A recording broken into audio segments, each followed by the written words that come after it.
Coucou les amis, bienvenue sur mon channel la Tarot Reading. Donc aujourd'hui je voulais faire une lecture pour les personnes du signe zodiaque Sagittaire pour la période du 17 au 19 octobre 2020. On va voir un peu ce qui se passe ici avec vous. Merci beaucoup de bien vouloir vous abonner à mon channel. Et si vous avez besoin d'une guidance privée avec moi, n'hésitez surtout pas à lire les informations qui sont dans mon commentaire juste en bas de la vidéo réservée et je suis à vous, ok? On va donc commencer. Just give me a reading.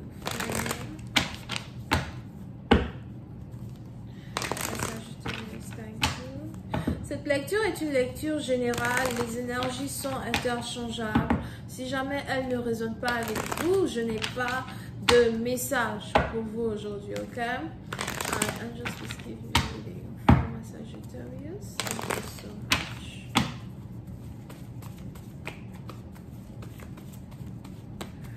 Sagittarius energy.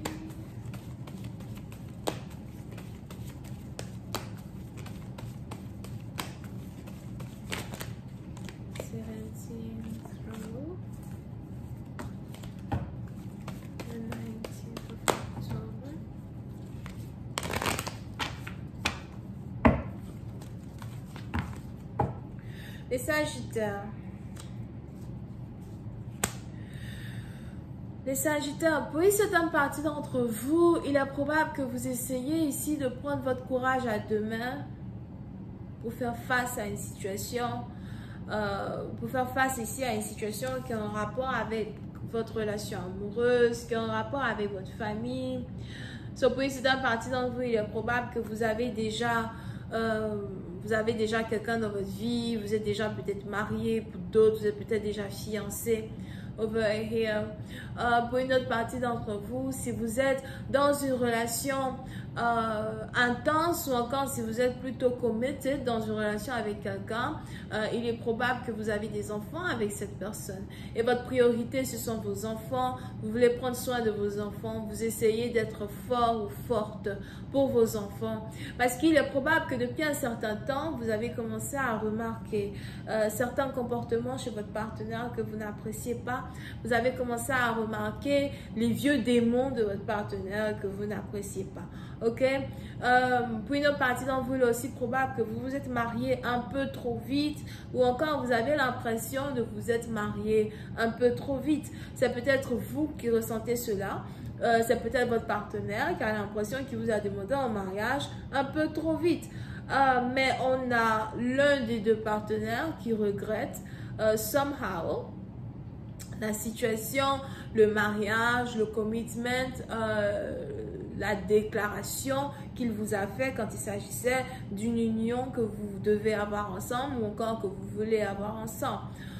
Pour une autre partie d'entre vous, si vous êtes déjà marié légalement depuis plusieurs années, il est aussi probable que vous avez l'impression de vous être peut-être marié un peu trop jeune. Vous avez l'impression peut-être, que parce que vous étiez jeune, vous ne saviez pas ce que vous faisiez, parce que vous étiez jeune, vous avez dit oui au premier venu.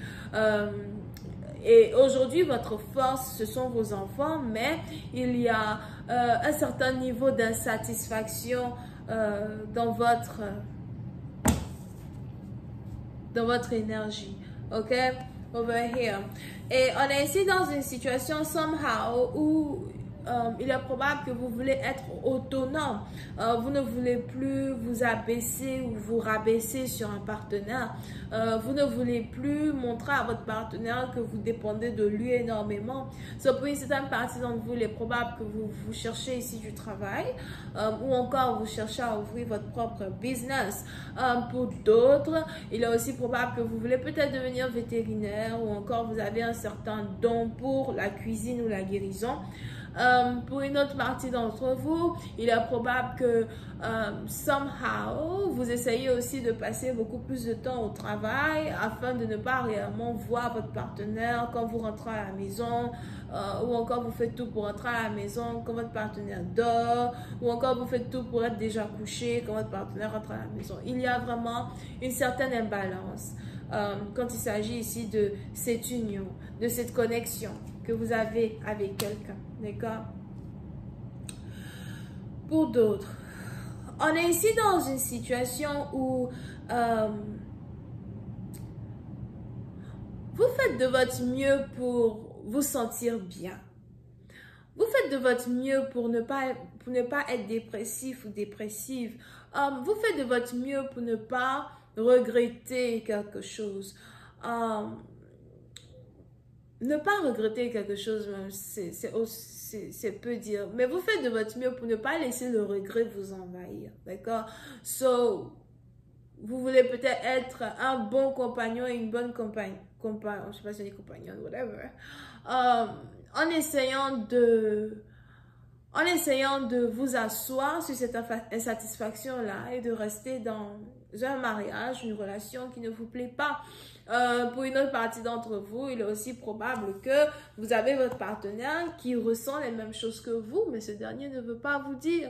Vous habitez avec lui, vous êtes sûrement dans la même maison, vous êtes dans la même maison, mais vous faites tous les deux des choses différentes. Vous faites ici tous les deux des activités qui n'ont rien à voir avec l'un ni avec l'autre.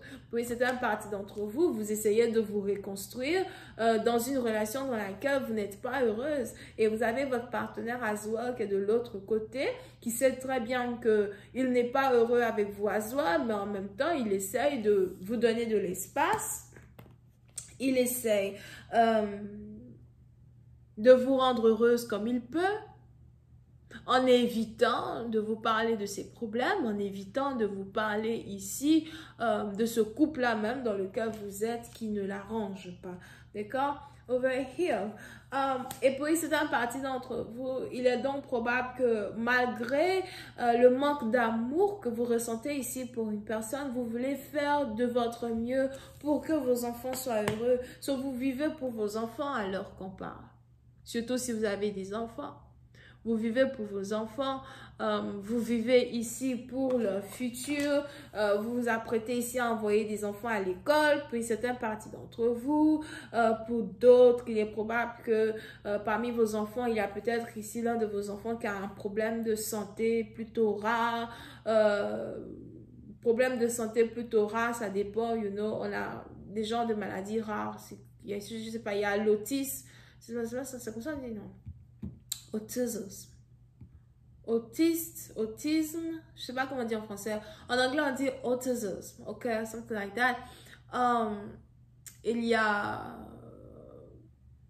les retards, je sais pas, retards psychologiques, something like that. So, il est probable en tout cas que parmi vos enfants, vous avez l'un de vos enfants qui a une maladie plutôt rare et vous essayez un tant soit peu de passer beaucoup plus de temps avec vos enfants, vous essayez un tant soit peu de donner beaucoup d'amour à vos enfants. Ok, ou de donner beaucoup d'amour à votre enfant en particulier parce que c'est votre enfant qui fait votre force. Je vais continuer cette lecture sur Vimeo pour tous ceux qui sont intéressés. Je vous invite à cliquer sur le premier lien qui est juste en bas de la vidéo pour me retrouver sur Vimeo. Pour les autres, si vous avez besoin d'une guidance privée avec moi, c'est le deuxième lien.